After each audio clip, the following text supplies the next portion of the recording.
Everyone, welcome back to another video. Here is me Manahil और आज मैं जिस वीडियो पे रिएक्शन करने जा रही हूँ सबसे पहले आपको बताती चलूँ उसका टाइटल। वीडियो का टाइटल है first Tesla car showroom in India और इनके चैनल का नेम है STS ब्रांड। सो वीडियो का लिंक और टाइटल एज यूजुअल आपको मिल जाएगा डिस्क्रिप्शन बॉक्स में। जरूर से चेकआउट कीजिएगा इनके चैनल को और अगर आप मेरे चैनल पर नए हैं और स्टिल सब्सक्राइब नहीं किया so do subscribe, like this video and share. So जल्दी से बढ़ते हैं वीडियो की जानिब और देख लेते हैं ये वीडियो।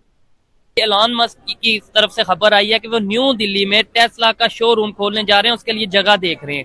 यानी कि इंडिया में टेस्ला आईफोन के मतलब उनकी वो आउटलेट, इसके अलावा अगर हम बात करें यूट्यूब का ऑफिस, हमारे यहाँ पे ये चीजें क्यों नहीं?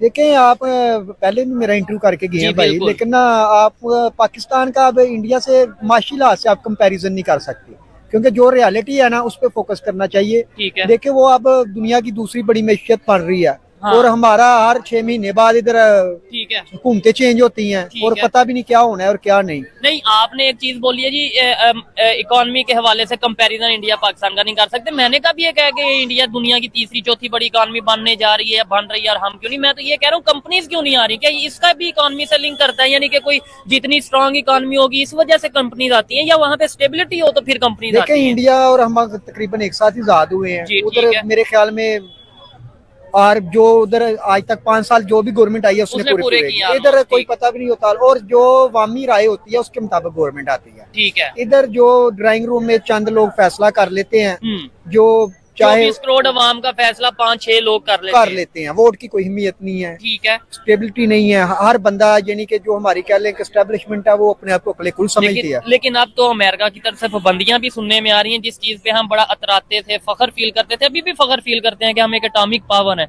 लेकिन अमेरिका ये कह रहा है कि अब आप लॉन्ग रेंज मिसाइल नहीं बना सकते। हमारी कंपनीज पे भी पाबंदियां लग रही हैं कि भाई वो अपना जो सा इस तरीके से कोई भी इम्पोर्ट एक्सपोर्ट नहीं कर सकती इस मिसाइल के हवाले से। देखिए, मिसाइल का जो रिसेंटली मैं भी सुन रहा था कि वो कह रहे थे कि जो पाकिस्तान ने जो रिसेंटली किया है वो अमेरिका के हदाफ को टारगेट कर रहा है। ठीक है। जो इंटरनेशनल कंट्री होती है, देखिए वो आपका मुफाद नहीं देखती, उसने अपना मुफाद देखना है। बिल्कुल, उसने और अपनी कंट्री को देखना है। हम अमेरिका के, आपको पता भी है कि अमेरिका जो है वो सारी दुनिया पे अब हम IMF के इर्द गिर्द घूम रहा है मुल्क। ठीक है। और IMF को अमेरिका कंट्रोल करता है। अच्छा। और अमेरिका जो है हर मुल्क में अपनी जो है ना वो करता है जो उसको पसंद होता है, उसके मुताबिक इंटरफेयर करता है। आप ये कहना चाह रहे हैं कि हम अमेरिका के गुलाम हैं या अमेरिका के कहने पे चल रहे हैं? गुलाम की नहीं, बात फिर वही आ जाती है माशी लिहाज से। जब आप भूखे नंगे होते हैं, इंटरनेशनल भी आप पे ब्लेम आता है, लोग पावर वो आप पे वो अपना इन्फ्लुएंस रखते हैं। ठीक है। अच्छा, नहीं, ईरान की अगर बात कर ले, चले ईरान को भी छोड़ें, अफगानिस्तान की बात कर ले, उसके ऊपर क्यों नहीं अमेरिका प्रेशर डाल पाता? क्या वो तो एटॉमिक पावर भी नहीं है? वो देखिए, अफगानिस्तान उनकी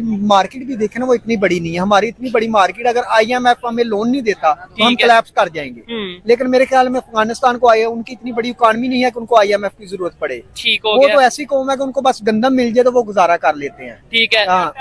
लेकिन अब हम ये देख रहे हैं कि उनकी जो है वो करेंसी भी बेहतर हो रही है। अगर हम बात करें तो वो जो है ओवरऑल काफी हद तक पाकिस्तान से ज्यादा बेहतर स्टेबिलिटी की तरफ जा रहे हैं। उसकी क्या रीजन है? उधर क्या उसमें अमेरिका इन्वॉल्वमेंट नहीं करता? देखिए ना, उधर ये है कि उधर स्टेबिलिटी, उधर एक तालिबान की अब गवर्नमेंट है, स्टेबिलिटी है। इधर पता ही नहीं कल किसने आना है। ठीक है। क्या पता तालिबान ही कल बिलावल भुट्टो ने आ जाना है। हाँ। खान साहब के साथ डील हो जानी है या यही कंटिन्यू हुकूमत करनी है। क्योंकि वहां का एक अभी आप सबको बैठ के डिसाइड करना चाहिए, एक अवामी गवर्नमेंट आए और उस प्रोसेस को चलते रहना चाहिए, ताकि 10 साल 15 साल 20 साल बाद हम किसी ट्रैक पे चलें। ये कितना टाइम आपके ख्याल से लगेगा कि ऐसी स्टेबिलिटी पाकिस्तान में आ जाए? क्योंकि मार्केट पाकिस्तान की भी छोटी नहीं है। अगर कुछ लोगों को ये लगता है ना कि यार इंडिया में इसलिए इंटरनेशनल कंपनीज आती हैं, टेस्ला आना चाहता है, दूसरी कंपनीज आना चाहती हैं कि वो मार्केट बहुत बड़ी है, तो पाकिस्तान की भी आबादी के लिहाज से छठा बड़ा ऑलमोस्ट कंट्री है पाकिस्तान दुनिया का। उससे सबसे पहले जो देखे ना, अब हमारे हुक्मरान है जो, अगर वो यहाँ इन्वेस्ट नहीं करेंगे तो किसी दूसरे, अगर मैं ही अपने घर में नहीं इन्वेस्ट कर रहा, मैं किसी दूसरे बंदे को कैसे कहूंगा इधर आने के इन्वेस्ट करें? ठीक है। सब देखे हमारे जो इस टाइम वजीर आजम है या CM है या प्रेसिडेंट है, जो भी हैं, इवन के हमारे जो जनरल्स हैं, ब्यूरोक्रेट्स हैं, जजेस हैं, इवन जो हमारी लीड क्लास है,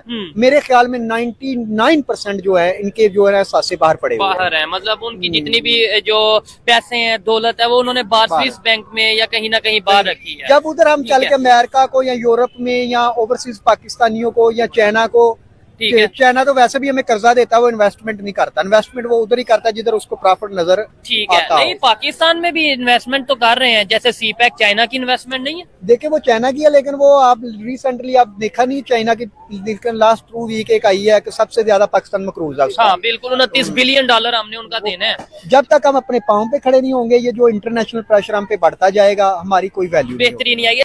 सो वीडियो हम लोगों ने वॉच की और बड़ी जो है ना अच्छी बातें इन्होंने की हैं कि जब तक हम लोग अपने पाँव पे खड़े नहीं होंगे, जब तक हमारी हुकूमत स्टेबल नहीं होगी, हम लोग किसी का मुकाबला नहीं कर सकते। हम लोग क्या इंडिया का के भाई वहाँ पर गूगल का हेड ऑफिस वहाँ पर है, वहाँ पर हर जो टेस्ला की अगर मैं बात करूँ तो मैं ये सुन रही थी कि पहले टेस्ला जो है ना अपनी हर नई कार जो है वो लॉन्च करता था चाइना में, लेकिन अब लास्ट 1-2 सालों से उसने जो है ना वो चाइना से रुख मोड़कर इंडिया की तरफ अपना रुख किया है कि वहां पर उन्होंने लास्ट ईयर भी आई थिंक कोई नई अपनी कार लॉन्च की थी और अब तो वो बाकायदा अपना शोरूम वहां पर दिल्ली में आई थिंक कोई जगह देख रहे हैं कि वहां पर बनाने जा रहे हैं। तो बड़ी मुझे ये कोई अनोखी बात नहीं लगी है, जो टू बी वेरी ऑनेस्ट, क्योंकि ये जाहिर सी बात है। जैसे इन्होंने बोला कि अगर आबादी की बात की जाए तो अगर इंडिया अगर बहुत बड़ी आबादी है तो पाकिस्तान भी कुछ 5वें-6ठे नंबर पर आती है।